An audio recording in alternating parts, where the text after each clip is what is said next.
Good day, everyone. So when you see this slide, adventure tourism in a nutshell, some of you might know about what is adventure tourism. Might be you are imagining some people kayaking, people paragliding in the sky, people go to scuba diving, but some of you might be don't know about adventure tourism. It is okay because adventure tourism, relatively speaking, is a new type of tourism. It's still green, it's still new, especially in Malaysia. So today, I would like to brief you, I would like to explain to you what is adventure tourism. I will tell you about the definition of adventure tourism. How is it different from any other tourism? What are the misunderstandings? What are the perceptions of the mass majority towards adventure tourism? What are the obstacles for the adventure tourism operator? And a few interesting facts about adventure tourism in Malaysia. Before I go further, I would like to introduce myself. My name is Mohd Najib bin Alias. I actively involved in adventure and recreation since around 2004, 2005 when I was in University Technology Malaysia, UTM. Over there, I was involved in a recreation club called Student Recreation Club, where each week and every month I participate in recreation activities such as hiking, mountain biking, kayaking, and a lot more. I was the president of the Student Recreation Club at one time. I managed to, after university years, I managed to work as an engineer for a few years. And then I quit because the call of patients is greater.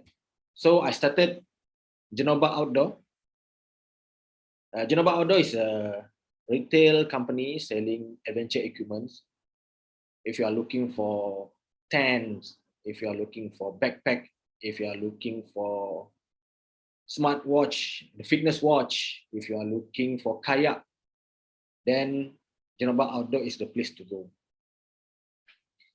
But last year, in 2020, but it's actually not last year, I have started doing organizing adventure trip since the start of Jenoba Outdoor. But then last year, I was focusing more on adventure tourism trip, where I created Kuala Berang Kayak Adventure Park. Kuala Berang Kayak Adventure Park, located in Terengganu, at the river bank of Sungai Berang, is actually a company organizing kayaking trip.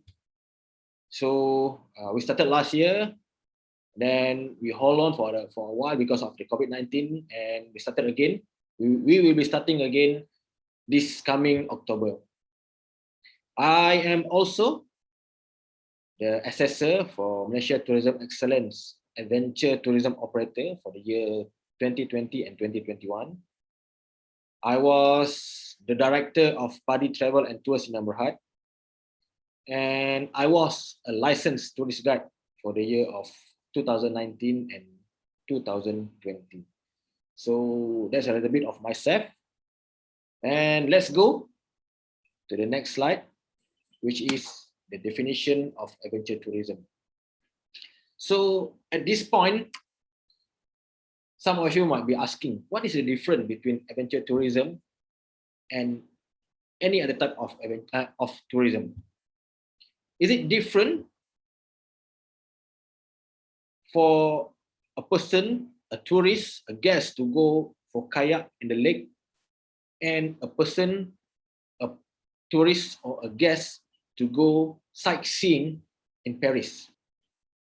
The definition of adventure tourism, the first principle of adventure tourism is it must contain risk. Adventure travel is a type of tourism involving exploration or travel with perceived and possibly actual risk. That's the first thing. It must contain risk. The second thing is adventure tourism required specialized skills. So for a person to involve in adventure tourism, it should have a certain skills. So let's say a person goes to a kayak trip in Sungai Brang. There's a risk of the kayak capsize. The person jump into the river. So they must have a set of skills to rescue themselves. They must have a set of skill to control the kayak. Without these two principles, the definition of adventure tourism is not complete. And the third thing is physical exertion. The location of the adventure trip is not bounded to the natural spot. So it can be done in urban area as well. It can be done in the forest area as well. So come to think of it, sky jumping in Menara KL is also an adventure tourism, but it is not organized. It's not done in the forest area. It is done in urban area. So adventure tourism does not only covered in natural area, it is also being done in urban area.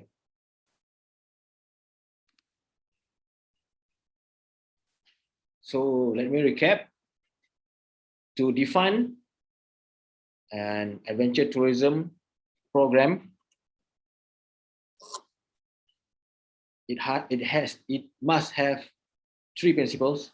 First, the risk. Second, the skill. And third one, physical exertion. Now we are talking about risk. Some of you might be thinking of dangerous, might be thinking about injuries, might be thinking about fatalities. So there are a lot of misunderstanding about risk and misunderstanding about adventure tourism. A lot of us think risk is not controllable. If we see risk, we have to go away from it. We have to avoid risk at any cost. But in adventure tourism, risk is what makes the trip fun. Without risk, the adventure trip is not fun, but it must be countered by the competency level of the guide and the competency level of the participant. So let me show you about this adventure experience paradigm. So if you can see here, there are two axes here. The first one is risk at the y-axis, and the x-axis is the competency. All right. So if you have risk, if you have high risk, but then you have low competency, then the trip will be devastated and disaster. But if you have low risk, but you have high competency, then the trip will be exploration and experimentation. For an adventure tourism to be fully experienced by the guests, by the participant, we must look for this area, the peak adventure area, where the risk and the competency is at the same par. Higher than that, it will cause fatality and injuries, and lower than that, it is not fun. So, adventure tourism operator must balance, must juggle these two parameters, risk and competency. Come back to the question, how do we control risk? There's a few methods of controlling risk, anticipating risk, and how to manage risk. The one that I use is risk assessment method statement. So in this statement, we list down all the risks that we might face. It is categorized into 3: people, equipment, and environment. This is the risk or the dangers. For example, people. What are the risks that people possess to the trip or to the guests? One is the lack of skills.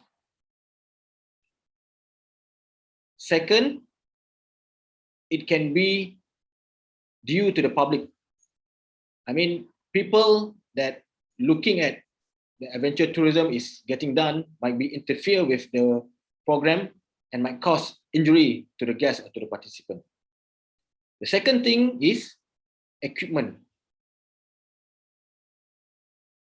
Faulty equipment.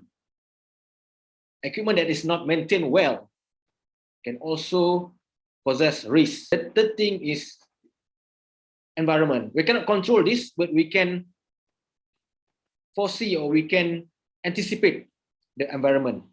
For example, the rain, if it rains heavily, if the wind is too strong, even the area, if the area is too remote, that can cause dangers and can possess risk to the participant and to the trip. Now we have list down all the risks. It is important for us to list down all the risks. Okay, once we have done this part, then we go to the next part. Next part is the management of the risk. How do we countermeasure? How do we counter the risk? How do we counter the danger? Okay, let's say we take an example. For people, if the participant is lacking the required skill, so what should we do? First, we should brief them about the program. We should tell them the required skill to do these activities. The second thing is we have to provide them with training. For example, if a person would like to go for scuba diving, they could not just jump into the ocean and do scuba diving. No, they have to be trained first. They have to attend course, and once they are certified, then they can go to join the scuba diving trip. And the third thing is we should have guides that is experienced, that is well known about the program. Without guides or without the trainer, the program will be a disaster. So that is how we manage the risk, how we control the risk. We can foresee the risk, we can anticipate the risk, but we try to avoid the risk. Okay. The second one, equipment.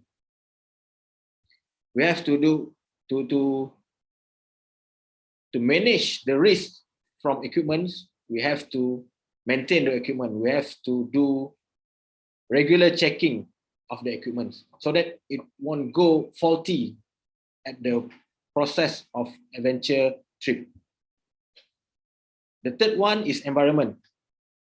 So to manage the risk possessed by environment, we have to check the weather forecast, and then we have to check the area of our adventure tourism program. Is it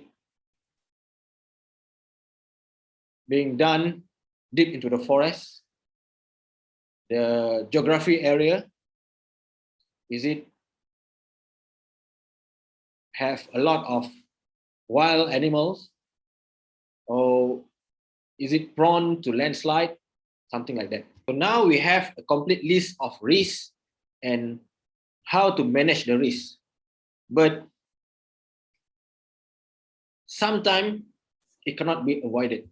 So now we have to have a strategy, we have to have a system how to manage the people, how to manage the program if the accident happen.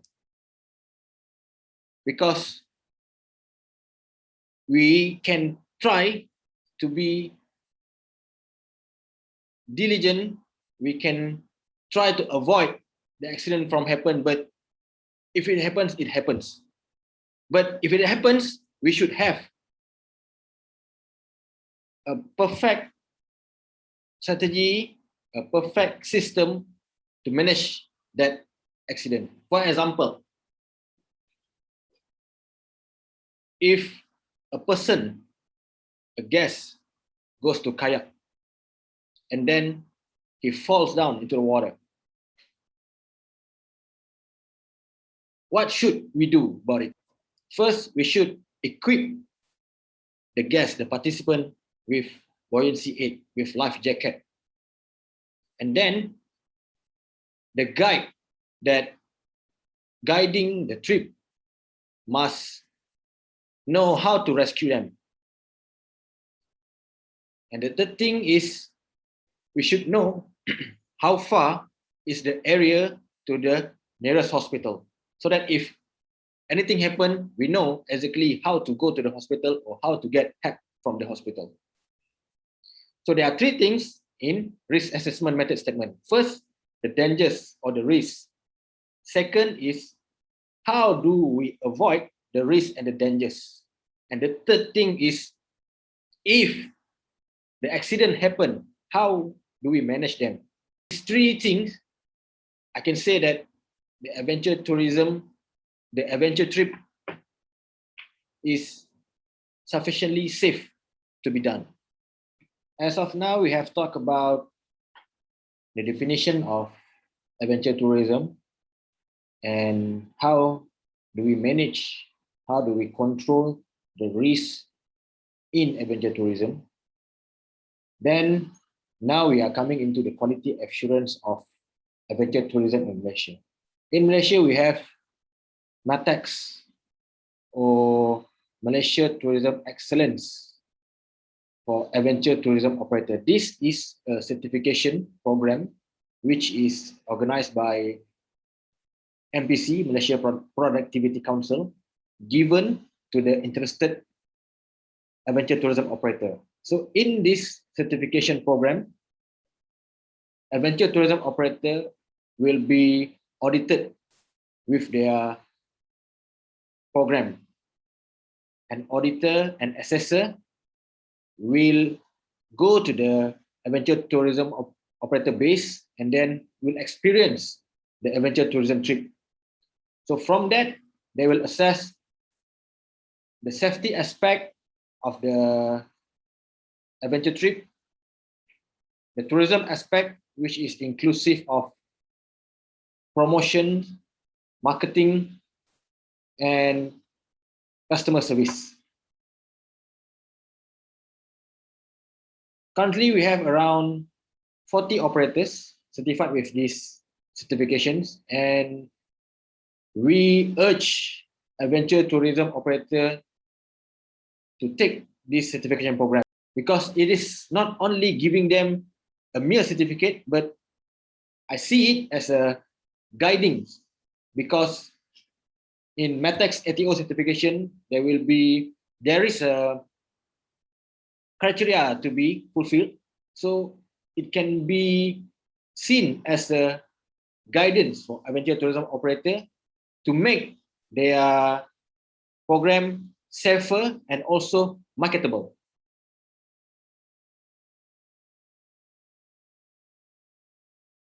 Currently, we have around 40 MATEX ATO certified company.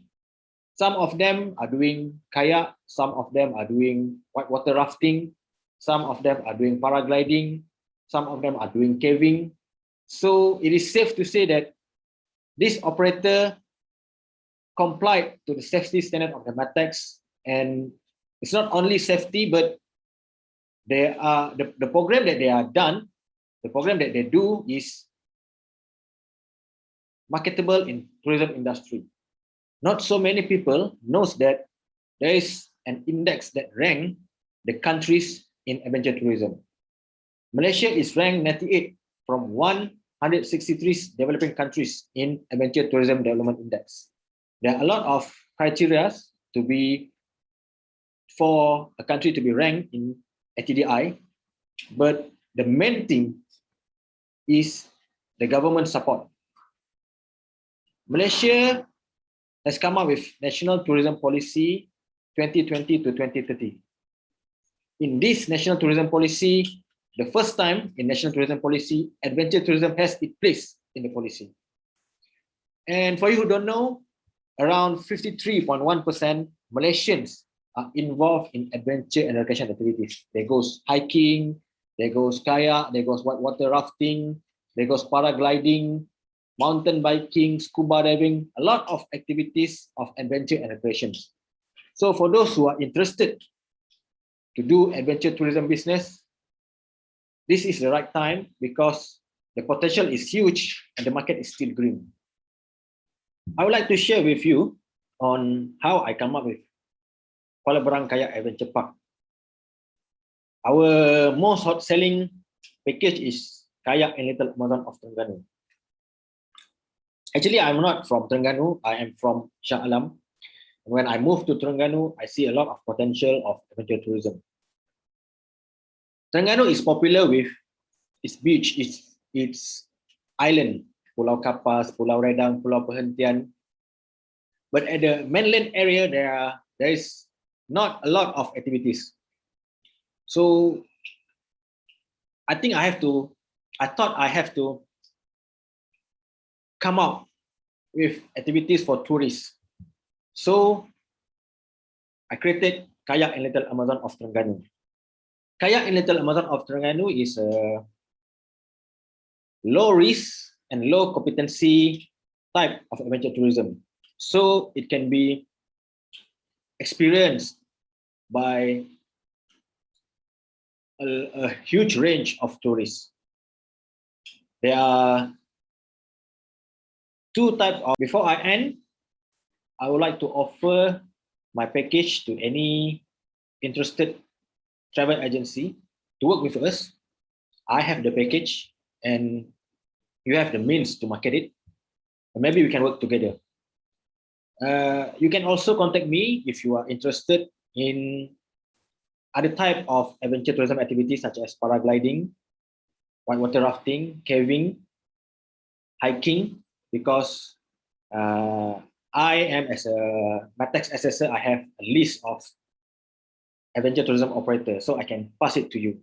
So if you want to contact me, you can contact me at jenobatrading@gmail.com or you can call me at 013-702-6923. That's all from me. Stay safe and good day.